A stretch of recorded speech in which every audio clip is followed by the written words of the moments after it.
C'est pas qu'on les met particulièrement plus en avant, mais nos frères qui sont là, les Irakiens ont pris souvent pour eux. On a vraiment envie de les bénir. Donc il y a Saïd qui est là, il y a aussi Yanis. Karim aurait dû être avec nous, mais il est en mission, donc il n'a pas pu, il pouvait pas se connecter, donc on va le laisser. Il est en train de bosser, donc on va prier pour lui. Mais on a vraiment demandé à Saïd et à Yanis en fait de donner des nouvelles, non seulement voilà de l'évangélisation en France, mais aussi de leur prier pour la France. On sait que c'est un territoire qui est important. Si vous regardez un petit peu les informations, si vous suivez un petit peu les choses à droite, à gauche, il y a un dernier sondage qui est sorti en fait, notamment sur l'évangélisation de la France, qui apparaît que en fait les Français de souche sont en réalité très très peu évangélisés, que c'est très difficile de les toucher dans les églises locales, et qu'aujourd'hui, la majeure partie, en tout cas, des conversions qu'on a en France, c'est beaucoup, en tout cas, les églises qui sont issues de l'immigration. Et ça, c'est aussi des sujets qui sont importants. Donc, on veut vraiment prier pour ça. Je sais pas qui commence, c'est Saïd ou c'est Yanis qui peut-être nous ouvre un petit peu des choses. Saïd, tu commences? Oui, bonjour Salut. à toutes et à tous. D'abord, et vraiment bonne année. Et ça me fait tellement plaisir de faire 3 jours de Ramadan avec vous dans ce début d'année. C'est vraiment un privilège. Merci aussi au message qui a été partagé sur les béquilles. Vraiment, ça fait du bien et que Dieu nous retire toute béquille inutile en cette année 2022.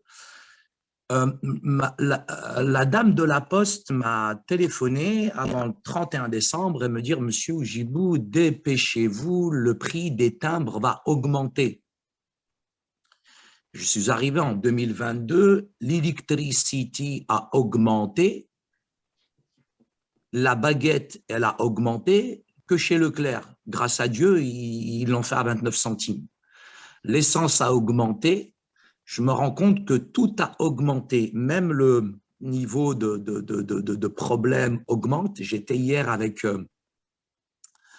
Maître Divisio pour une conférence, rien à voir avec le vaccin ou quoi que ce soit, mais qui a partagé simplement son parcours, son cheminement spirituel. Nous avions beaucoup de musulmans qui étaient présents. Et entre autres, je discutais avec une musulmane, mais après avoir discuté avec elle, quand j'ai vu le degré de conflit que la pandémie, que le Covid, que le confinement a amené dans sa famille, je commence avec un peu les poubelles qui sont pleines. Et je me dis, en ce début d'année, avec tout ce qui augmente, j'ai besoin que ma foi aussi augmente.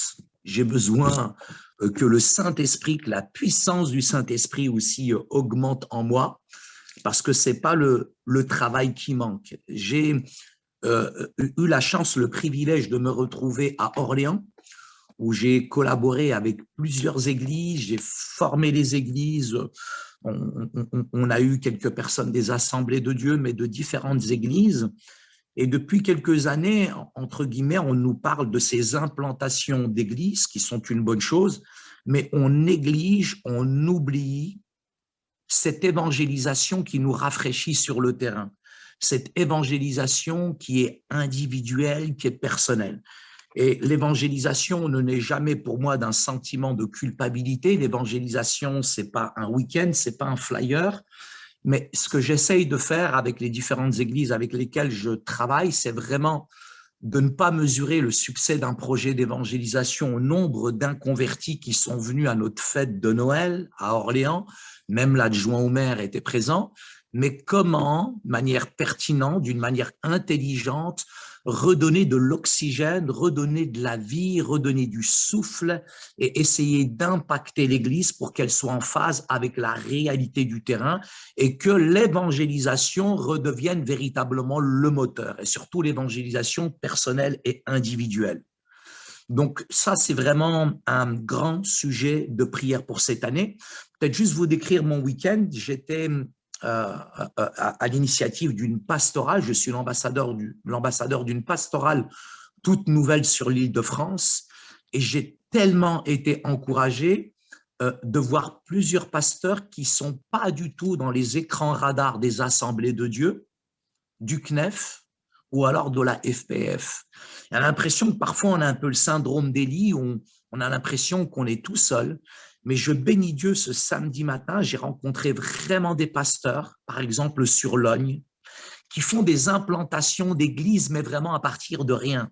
Ils ne sont pas dans une stratégie où ils vont dépouiller une ou deux, trois églises pour former une église, mais j'ai vraiment rencontré des frères français, mais vraiment blancs de chez vous, quoi, qui véritablement ont cette niaque, ont cette rage, ont ce zèle, ont ce feu, ont son tempérament, et ils démarrent véritablement de zéro. J'ai été vraiment ce samedi matin énergisé, fortifié de voir une quarantaine de pasteurs qui passent inaperçus, mais qui font un travail véritablement considérable. Et ce qui m'a beaucoup plu, c'est que c'est des gens qui, véritablement, face à l'épistocratie qui dit tout et son contraire, face à cette morosité dans laquelle nous sommes aujourd'hui, où on se prosterne, où on a peur de tout, il y a des principes de précaution, personne ne se rencontre, et je rencontre les pro-vaccins, les anti-vaccins, il y a une guéguerre, mais dans les églises, comme j'ai jamais vu de ma vie avec tout ça, ça fait mal à la tête. Mais j'ai vu de la pugnacité, j'ai vu de la verticalité chez ces pasteurs qui n'ont pas courbé les chines et qui véritablement disent stop. Stop à toutes ces choses-là et qui se centrent et qui se concentrent véritablement sur l'essentiel, c'est la compassion et la passion des âmes. Je bénis Dieu parce que samedi après-midi, je me suis retrouvé à Alfortville, maison Alfort, dans une église avec à peu près 80 jeunes, et après les avoir formés sur la question du discipulat, de la multiplication spirituelle, on s'est vraiment rendu sur le terrain. Et ce que j'ai aimé, c'est de voir la réceptivité aujourd'hui de nos contemporains. Un petit peu comme cette parole qui nous dit, mais les gens ont vraiment faim et soif d'entendre la parole de Dieu. Et ce samedi après-midi et samedi soir tard, lorsque je suis rentré, j'étais vraiment au paradis. Je me suis dit, Seigneur, à force d'entendre BFM TV, Allahu Akbar et toutes sortes de choses négatives, le fait de se confronter à la réalité du terrain, d'être sur le terrain, de pouvoir rencontrer nos contemporains, les Français, et de pouvoir parler, échanger avec eux, mais quelle joie! Je suis reparti vraiment fortifié, énergisé. Je serai dimanche prochain avec Tony Tornator, donc à Amiens, où je serai avec les différentes églises d'Amiens pour une journée complète. Et l'objectif est vraiment de projeter l'Église aujourd'hui, malgré cette période qui est incertaine, illisible. Très honnêtement, on ne sait pas où on va. Est-ce qu'on en a, c'est le dernier hiver, ou alors est-ce qu'on en a encore pour le prochain hiver? On a du mal vraiment à se projeter dans l'avenir, mais il faut quand même se projeter par la foi. Donc, je vais préparer différentes églises, je dirais, sur plusieurs gros projets d'évangélisation aujourd'hui. Et je bénis Dieu parce qu'il y a plusieurs églises qui n'ont pas baissé les bras, qui ont encore toujours cette passion, cette compassion par rapport à l'évangélisation dans toute sa splendeur, dans toute sa grandeur. Et donc, je suis en tout cas très encouragé. À la fin du mois, donc, je serai aussi à Perpignan. Et à Perpignan, je bénis Dieu parce que depuis quelques années, je collabore particulièrement avec des frères qui sont complètement sortis de vie et lumière. Et c'est marrant parce qu'il y a un frère qui m'a dit comme ça, mais nous sommes sortis de vie et lumière et notre mouvement, je leur dis, mais comment vous allez appeler votre nouveau mouvement? Eh bien, on va l'appeler Lumière et Vie. Et ils sont comme ça, les Gitans, hein? Donc, et ça m'a vraiment fait sourire. Mais je bénis Dieu parce que je serai là-bas à Perpignan à la fin du mois pour une pastorale avec tous ces frères et sœurs du voyage, des forains, et de voir cette faculté et cette facilité avec laquelle ils travaillent pour implanter des églises.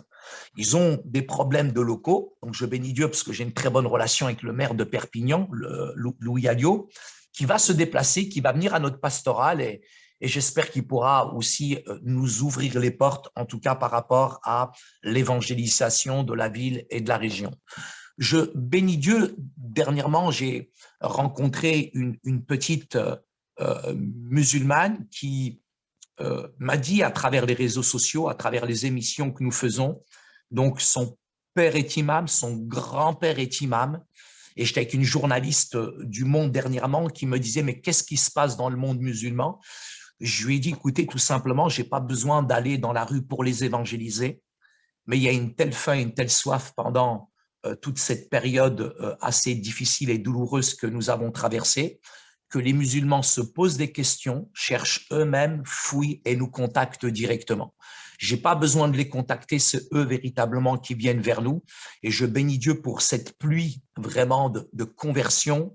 Elle est vraiment encourageante. On sent qu'on est dans des temps aussi encourageants, particuliers. Ça donne énormément de travail. Donc, je me tourne vraiment vers chaque église.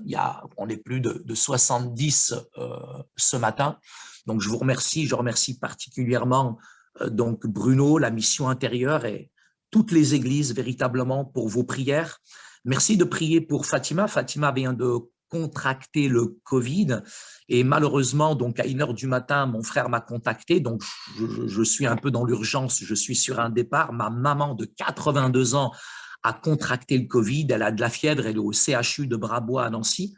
Donc, je vais très rapidement partir là dans quelques minutes, tout en suivant en tout cas la réunion. Donc, un grand merci aux assemblées de Dieu. Je voudrais juste peut-être donner une petite note. Vous êtes avec moi ou pas? Vous en avez marre déjà? Non, c'est bon, vas-y, Saïd. Non, il y a une chose qui est simple à laquelle j'ai participé, c'est la dernière pastorale Assemblée de Dieu d'Île-de-France. Ça paraît anodin, mais j'ai participé au huis clos le matin. Et c'était la manière dont les assemblées de Dieu reconnaissaient un petit peu, j'ose dire, hein, les frères et sœurs dans le ministère. Voilà, j'inclus les sœurs, même si ça dérange certains.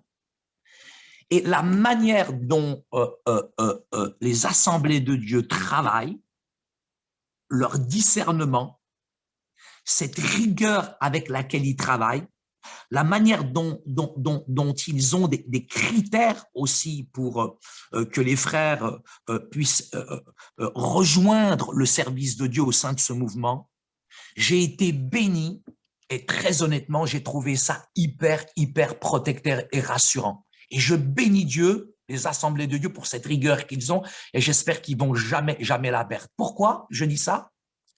Parce que j'ai comme un sentiment qu'il y a un abaissement du niveau dans le sacerdoce. Et il y a deux choses qui sont importantes pour moi, c'est les cheveux blancs dont on a parlé tout à l'heure, qui sont là et qui sont rassurants et qui nous aident véritablement, nous, soi-disant les jeunes, à nous projeter dans le service, dans le ministère. Parce que j'ai formé des leaders, personnellement. Je serai le 5 février chez Polo et Tori, j'ai plus de 290 personnes que je forme dans le discipulat. Mais avec le confinement, il s'est passé des choses bizarres. J'ai formé des leaders, certains sont devenus pasteurs, l'été est passé, et tout d'un coup, ils ont changé de titre, ils sont devenus apôtres. Alors moi, je leur ai téléphoné, je leur ai dit, si toi, tu es apôtre, moi, mon grand, moi, je suis astronaute.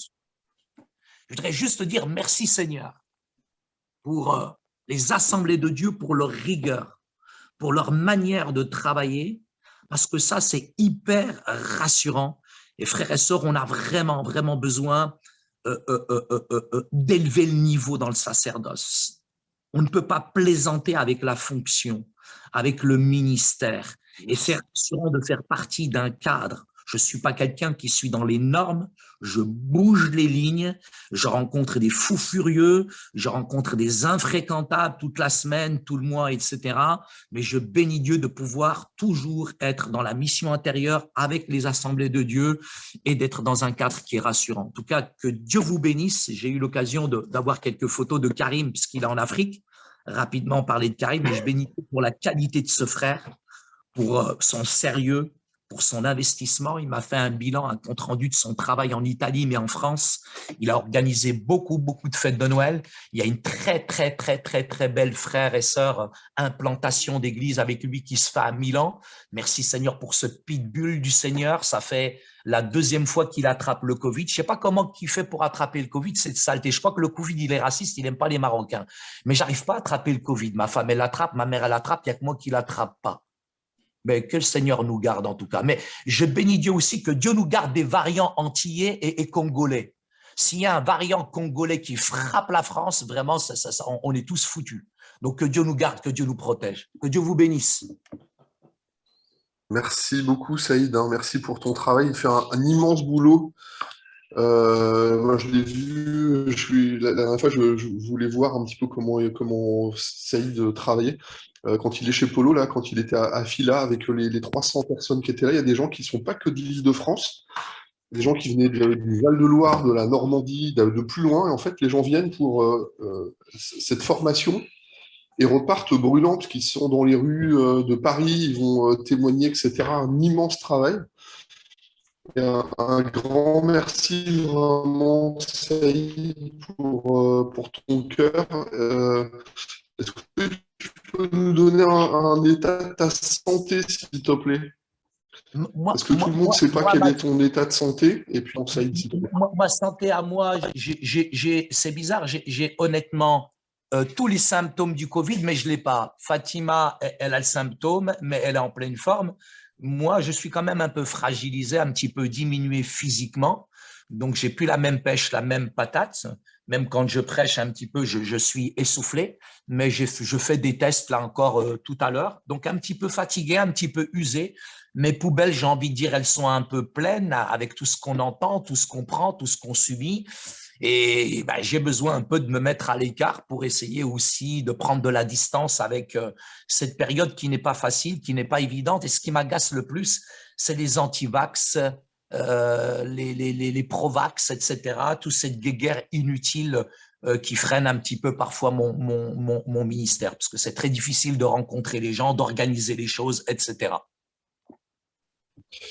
Est-ce que tu peux nous parler aussi, avant de passer avant de basculer sur Yanis, euh, bon, en fait, pour vous dire, Saïd est très transparent sur son travail, il nous donne un rapport d'activité chaque année qui est hyper complet. Euh, dans toutes tes activités, dans les rencontres, le Blueman, avec les soirées, avec le cercle, avec tout ça, l'Église persécutée, le Liban, est-ce que tu as d'autres nouvelles? Est-ce que les rencontres sont maintenues? Comment ça va un petit peu plus loin? Est-ce que tu as d'autres détails à nous donner? Alors, juste en tant que consultant en prévention urbaine, donc il y a effectivement, on est approché par plusieurs politiques, surtout sur la question de la sécurité aujourd'hui, qui est un enjeu essentiel, je dirais, dans cette échéance des élections. Donc, j'ai le général de la Chênaie qui m'a contacté dernièrement, et il va être dans le QG de Zemmour aujourd'hui à midi, mais je pars à Nancy. Mais j'ai plusieurs politiques comme ça qui me contactent toutes ces temps-ci par rapport à certaines problématiques et par rapport à la question de la sécurité, par rapport à la question de l'immigration, etc. Et je bénis Dieu parce que moi, je suis au-dessus de toute cette pollution et je donne vraiment ma position et je transmets vraiment en tout cas mes valeurs chrétiennes. Je voudrais juste quand même par précaution aussi vous dire que j'organise quand même une journée importante, je dirais, pour prier pour la France et pour prier pour les politiques. J'ai plusieurs jeunes qui sont investis en politique, qui sont évangéliques. Normalement, j'ai une réunion très importante en février avec un ami qui est sous-préfet, bien sûr, et qui est chrétien, qui est aujourd'hui dans les Bouches-du-Rhône et qui fait un travail considérable. Il s'appelle Régis Passérieux de son nom. Donc, j'organise en tout cas cette rencontre très importante pour prier pour la France. Pour moi, c'est important, important. On ne peut pas toujours se démarquer d'être dans notre ghetto évangélique. On a besoin de prier pour ce pays et je prie en tout cas toujours pour le gagnant. Mais on est aussi dans une période qui est un petit peu incertaine où beaucoup de slogans sortent, beaucoup d'images, beaucoup de mots qui sont imprécis et ça fait des guerres pas possibles. Pour le Liban, malheureusement, le Liban est toujours dans une crise politique, dans une crise économique, dans une crise sanitaire. Normalement, je me rends au Liban mi-février. Donc, en mi-février, je serai au Liban. Je bénis Dieu parce que dans les assemblées de Dieu, beaucoup d'églises m'ont aidé et j'ai beaucoup de médicaments qui arrivent encore à Évry. Donc, on est en train de les stocker, de les répertorier et je vais m'y rendre en tout cas février et beaucoup de frères et sœurs en tout cas nous attendent. Et je le dis et je le redis, hein, je vais faire un peu de prosélytisme. Donc, les assemblées de Dieu étaient totalement absents, mais quand j'atterris là-bas, je suis aussi pasteur des assemblées de Dieu et j'ai une très bonne relation avec les baptistes, avec les évangéliques, les orthodoxes et les différentes confessions chrétiennes. Et je bénis Dieu vraiment pour cette relation et cet échange qui se développe. Voilà pour je dirais, mes relations, mon travail de partenariat, je dirais, avec l'Institut d'études politiques Montalembert et mes relations avec mes différents partenaires. Merci. Et puis une dernière question peut-être. Toi, tu es évangéliste, donc tu prêches l'évangile, mais tu es aussi quelqu'un qui fait beaucoup de formations. Euh, Est-ce que tu as, des conseils ou tu as un avis? Quelle prière tu voudrais qu'on porte, en tout cas, sur les différents... Est-ce qu'il faut plus d'évangélistes? Qu'est-ce que tu attends dans la nouvelle génération? J'ai vraiment envie de dire ceci et d'insister. Effectivement, j'ai trop entendu de séminaires sur l'implantation d'églises et tout ça. C'est extraordinaire. Merci Seigneur.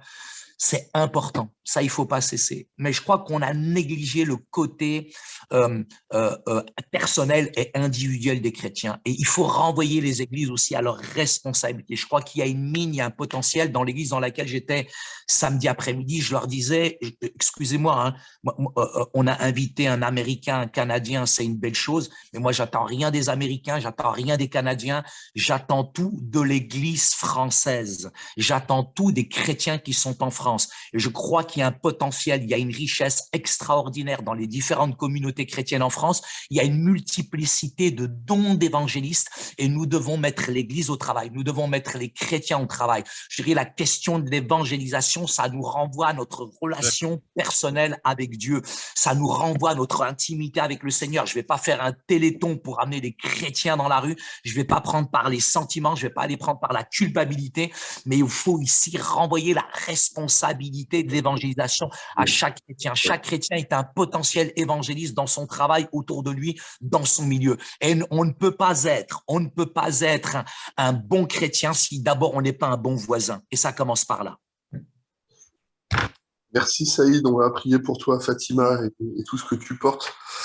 Saïd, il est fatigué, hein, il porte des choses, des fois vous l'appelez, il est au tribunal, il est en train de porter, il est en train de porter une situation parce qu'il y a quelqu'un qui va pas bien, il est avec un avocat parce qu'il y a une situation qui est pénible, il est à la préfecture pour débloquer une situation, il est avec la Casbah, il est avec de tous les côtés. Que Dieu te renouvelle. Et puis merci pour ton cœur, Saïd. C'est vraiment précieux de travail. Moi, j'ai été vraiment témoin de son boulot encore récemment là sur l'église avec Phila, avec Orléans.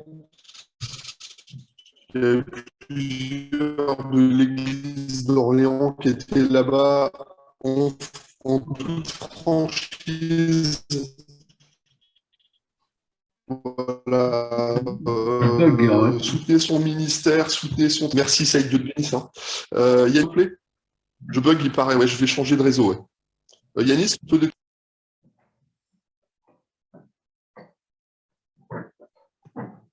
Salut Yanis. Bonjour, bonjour à tous. Je suis heureux. T'es dans ton bureau là? Ouais, c'est super. Vas-y. Oui, bonne année à vous. J'espère que cette année sera meilleure que 2021. Alors, je ne vais pas être aussi long que mon frère Saïd, juste pour vous donner des nouvelles.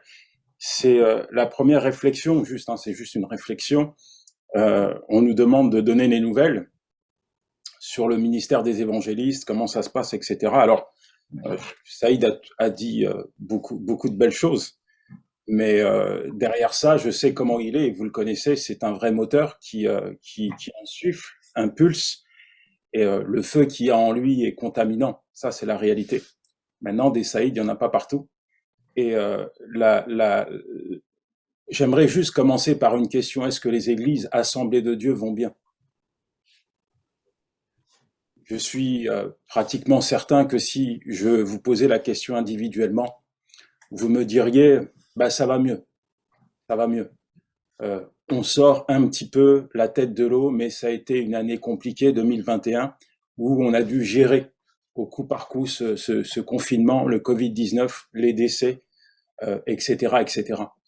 C'est la réalité d'aujourd'hui. Aujourd'hui, les églises ne vont pas bien et on ne peut pas être dans le déni.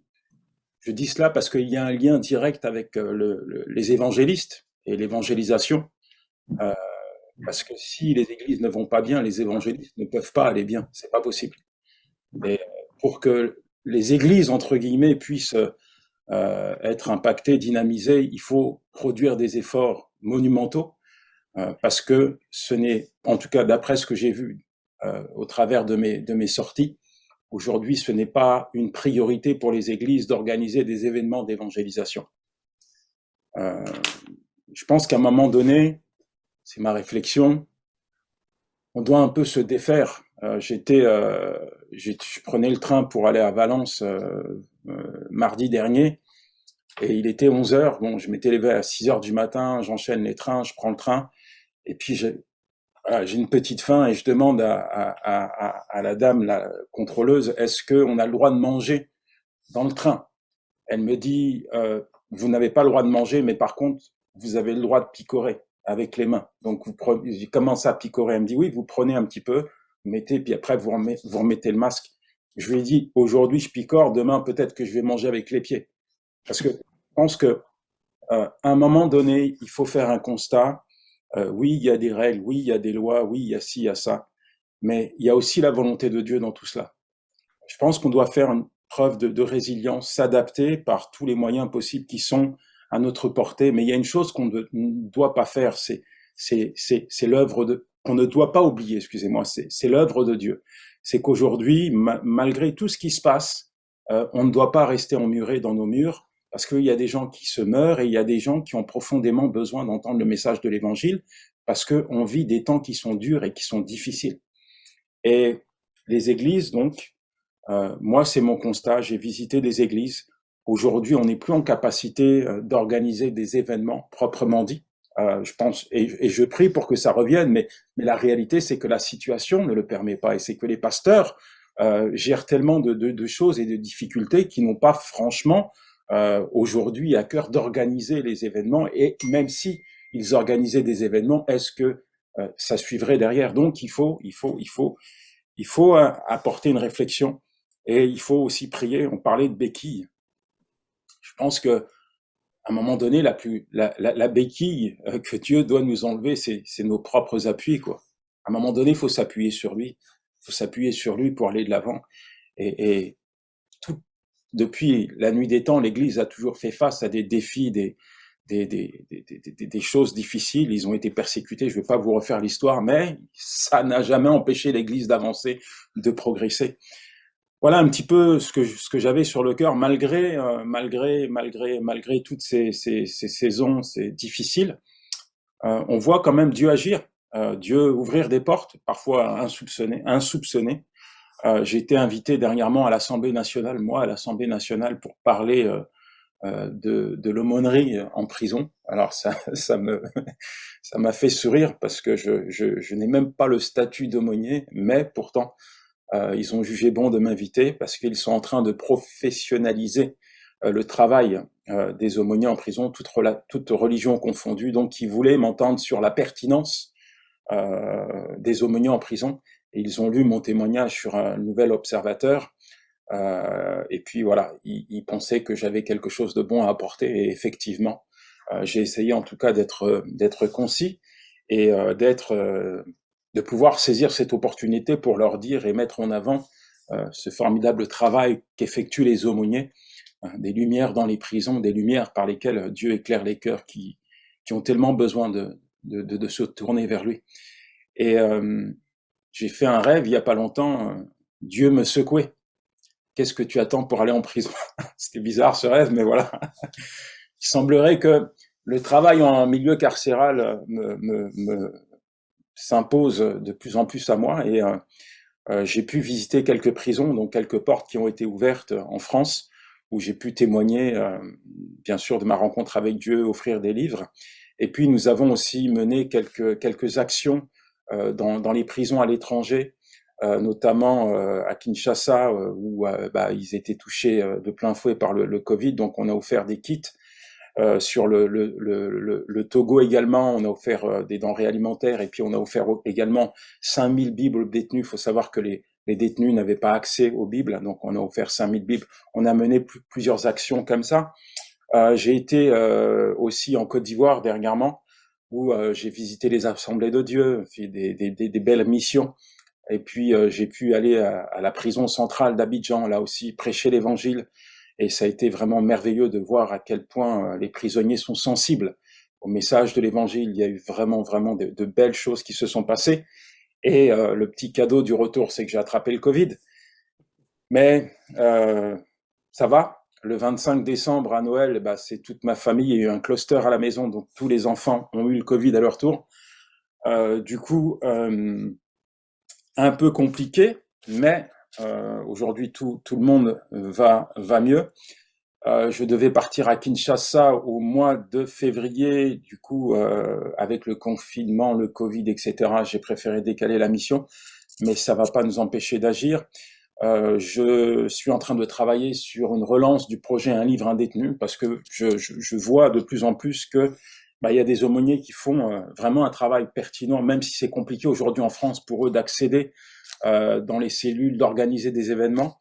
On va relancer le projet Un livre, un détenu. Je suis en train de travailler sur la mise en page de mon livre témoignage avec à l'intérieur un évangile de Jean qu'on va insérer, donc on va encore l'utiliser pour toucher la population carcérale. Et puis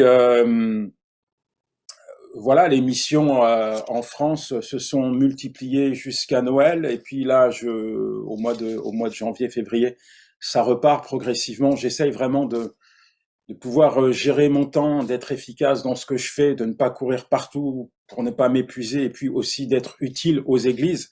Les invitations pour des événements sont un peu rares au niveau des assemblées de Dieu. On m'invite plutôt pour faire pour participer à un culte, mais pas pour un événement pur d'évangélisation. Donc c'est un sujet de prière et c'est aussi quelque chose que je porte à votre réflexion. Je pense qu'il faut relancer, que ce soit par des réunions Zoom si on ne le peut pas, que ce soit par je ne sais pas quel biais, mais je pense qu'il ne faut pas abandonner l'évangélisation. On a parlé de formation, on parle d'évangélisation. Voilà, je pense qu'il faut doucement mais sûrement reprendre cette dynamique et surtout ne pas se laisser emmuseler par la situation actuelle, mais saisir cette situation pour continuer à faire ce que Dieu nous demande de faire. Voilà un petit peu mon compte rendu. Et que le Seigneur vous bénisse. Je remercie la mission intérieure, bien sûr, pour le soutien, pour ces prières. Merci pour votre écoute. Tellement important de pouvoir, je me souviens, je pense que c'est en 2019 à peu près qu'on a fait, ou 2020, hein, la dernière rencontre au Téribin. Ça commence à dater. Et puis, des temps comme ça, c'est les temps importants. Mais voilà, on est ensemble pendant 3 jours et j'espère que ça sera un temps de rafraîchissement spirituel et que Dieu renouvelle notre vision et notre passion. Merci beaucoup, Yanis. Des nouvelles de Manu et des enfants, un petit peu? Comment ça va, la famille Gauthier?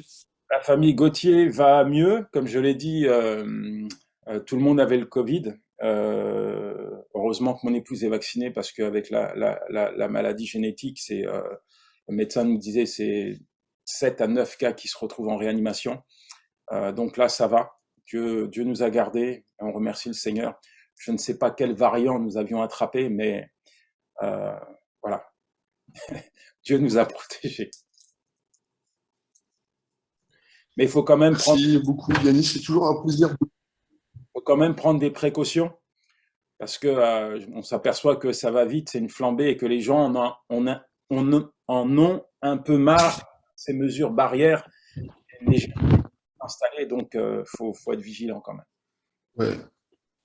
Merci beaucoup. En tout cas, un grand merci. Je voudrais quand même donner un petit mot très perso. Que ce soit Yanis, Karim, que ce soit Saïd, hein, c'est vraiment des gens qui ne ménagent jamais leur peine dans le service de Dieu. C'est des frangins vraiment fabuleux au niveau du cœur. C'est vraiment c'est vraiment des ministères qui, dans leur service, sont des gens remarquables. Et moi, je voudrais vraiment peut-être vous dire vraiment la joie de travailler en tout cas dans le service de Dieu avec des ministères comme Yanis. Vraiment, c'est vraiment une grâce. Et de voir en tout cas sur le terrain, lui des fois, avec Bruno, et on a quelques-uns, on a des coups de gueule des fois. Et Yanis, il sait dire les choses, mais on porte ça. En tout cas, au niveau boulot, Yanis a un ministère avec une envergure. Karim, c'est pareil. Yanis, pareil. Il y en a d'autres qu'on veut bénir. Il y en aura d'autres qui vont partager. Mais vraiment vous dire, prenez soin. Il faut qu'on prenne soin des bonhommes. Il faut qu'on prenne soin des hommes. Et puis, il faut qu'on soit ensemble pour bosser. Ça, c'est vraiment une mission. C'est vraiment des choses qu'on a à cœur d'être ensemble. Pour que l'œuvre de Dieu, j'entendais, c'est un terrain, c'est un temps favorable. On me posait la question récemment comment je vois les choses. Vous allez voir au congrès, il y a une nouvelle vision qui va, enfin une action qui va sortir qui s'appelle MM33, une vision monde des assemblées de Dieu sur l'implantation d'églises. Alors je rejoins les idées. L'implantation d'églises, en fait, c'est quoi? Eh ben, c'est faire des disciples. Quand il y a des disciples, quand on évangélise, il y a des disciples. Et quand il y a des disciples, bah, il y a des leaders qui sortent. Et quand il y a des leaders avec des disciples, bah, vous avez une église. Hein. Enfin, ça, c'est le livre des actes. Hein.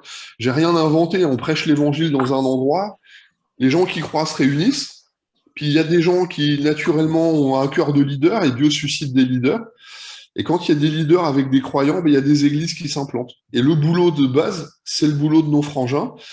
Il y a Benjamin qui nous dit effectivement, il y en a d'autres comme Espoir, comme d'autres qui sont là. Il y a des jeunes. À Orléans, on a Laurie Camara. Il y a des jeunes qui ont des cœurs extraordinaires, qui sont capables. Il n'y a pas que des jeunes. Hein. Excusez-moi, quand